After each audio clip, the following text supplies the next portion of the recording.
Hi guys, welcome to Funyapa TV and here I am Rupali again. आज हम लोगों से पूछने वाले हैं कि एक्चुअली उनके क्या व्यूज हैं टेक्नोलॉजीज को लेकर। इज इट गुड और bad? Let's go and ask people what are your views on technology. Basically technology has advanced us in terms of communication, and there are so many things which we can do easily in just one click. So my friend sitting in abroad is just a click away from me. I can send him gifts, or I can just talk to him, explore anything within just a second. See, technology, as I say, constant. The only constant is change. William Shakespeare used to say, "The light of knowledge shines ever brighter than a full thousand moons and suns put together." So the light of knowledge tells me that whatever you're telling me is absolutely right. So that's all I can say. नहीं अच्छा है। जैसे कि जो जो youth है उसके लिए तो ज़्यादा अच्छा है। जैसे कि जो कैश नहीं रखते उनके लिए पेटीएम्स वगैरह ठीक है, मतलब और आप ऑनलाइन प्रेफर करती हैं या ऑफलाइन? ऑनलाइन, ऑनलाइन चीजें प्रेफर करती हैं। क्यों?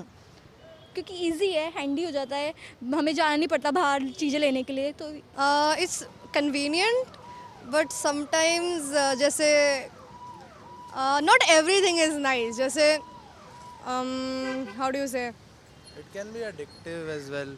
Like it can be used and can be misused. Depends on the person concerned, right? Like for example, people use it for education as well and also use it for like wrong purposes. So that is not nice. So is it good और bad, या फिर उसके bad aspects आपको क्या लगते हैं? या there are bad aspects also.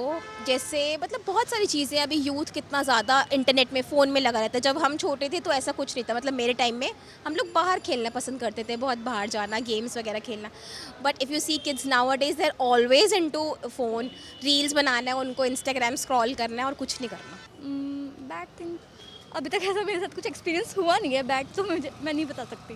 See, technology, if used in proper hands with a proper brain, can make mankind progress. But if it falls in bad hands, it could be a recipe for disaster as well. Have you ever help someone with your like family और friends with technology? हाँ, मम्मा पापा को तो हमेशा ही everyday Uber book कर दो, ये order कैसे करना है, ब्लिंकिट भी आ गया अब तो 5 मिनट में घर में दे देता है। 5 मिनट भी नहीं लगते ब्लिंकिट मैं, सच में ब्लिंक करो और सामान हाजिर, टूथपेस्ट, ब्रश, कुछ भी। जैसे फॉर एग्जांपल अब टिकट्स ही बुक करनी है तो हम ऑनलाइन कर लेते हैं ना। वो काफ़ी कन्वीनियंट हो गया है वो सब। अब आपको प्लेटफॉर्म पर जा करके लाइन में लगने की ज़रूरत नहीं है। तो ऐसे छोटी छोटी चीज़ें हैं जो कि अब काफ़ी कन्वीनियंट है। What do you think and what do you prefer, online और ऑफलाइन? शॉपिंग के लिए ऑफलाइन, बाकी छोटी मोटी चीज़ें के लिए ऑनलाइन सही है। And what? Online online prefer करते हैं। बट आपको नहीं लगता कि हर कुछ इस वजह से बहुत ज़्यादा लोग कनेक्टेड, मतलब कनेक्शन जो है वो बिल्डअप हो रहा है ऑनलाइन, बट रियलिटी लेवल पर वो कनेक्शन टूटता जा रहा है? What if I put it this way, अगर लॉकडाउन के टाइम पे नहीं होता ऑनलाइन तो would you have had the same relations with the people you are talking to right now? टूट भी सकते थे। It's due to online things that we are still connected to the people we are talking to. नहीं, अभी तक नहीं किया। What do you like, online और ऑफलाइन? मुझे पर्सनली ऑफलाइन पसंद है ना। मुझे अच्छा लगता है कि मेरे को ऑनलाइन शॉपिंग इजी है, पर जो टच एंड फील वाली बात होती है ना, वो आप स्टोर में जाओ, आपको असिस्ट करे कोई, आप कपड़े देखो, फिर 10 कपड़ों में से फिर आप वापस आओ, फिर आपको याद है ओ नहीं वो ज़्यादा अच्छा था, मैं जाऊँगी फिर से लेने। बार्गेनिंग करने में बार्गेनिंग करने में मज़ा नहीं भैया ये नहीं। फिर शोरूम में जाके वो 10 जगह घूमना और फिर उस 10 जगह में से कोई एक चीज़ उठाना। So you like offline. What do you think where will technology take us to in future?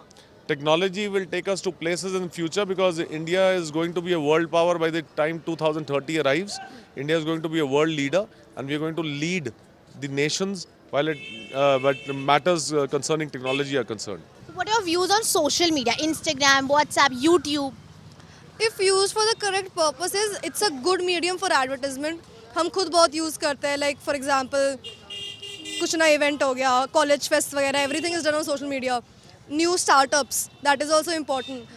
But then there is a dark side to it as well. वही है, खुद को संभाल के रखना है। Both have their own advantages and disadvantages, but if I tell you, social media is fantastic if used nicely, as I told you before, at the cost of repeating myself, but it is a big bane because most of the people, they have stopped getting in touch with reality. Like if you go to a marriage, you're not enjoying a moment or a birthday party, you're going live and saying, Papa, Mama, I'm having a great time. So that's not having a great time, You have to live in the present. So that's what I can say. My name is Madhukar Malhotra. And what are your views on YouTube? Like इस time पे ये question उठता है कि YouTube बहुत cringe हो गया है या बहुत ज़्यादा ही ओवर यूज हो रहा है. What do you think on this? I use it for studying, so and you? I use it for studying also, but हाँ ठीक है, पर आप एक्सप्लोर कर सकते हो ना अपना टेस्ट। आपको लाइक ये टिकटॉक टाइप रील्स वगैरह पसंद नहीं आ रहे तो आप कुछ और सर्च कर सकते हो उस पर मिल। But do you think YouTube is becoming cringe? Yes over using cringe हो गया? Yes I think You don't have to spread hate. Cringe हो गया तो some people might like the cringe. Just don't spread hate. So this was Delhi on technology. Of course, technology has helped people so much. But हाँ, इसके कुछ disadvantages भी हैं. हम real level पे लोगों से connect करना ही भूल गए हैं, क्योंकि एक क्लिक करते हैं और लोगों को messages पहुंच जाते हैं. But what do you think? Is technology helpful or not? हमें comments में जरूर बताएगा. वीडियो अच्छी लगी तो चैनल को like, share और subscribe करना बिल्कुल ना भूलें.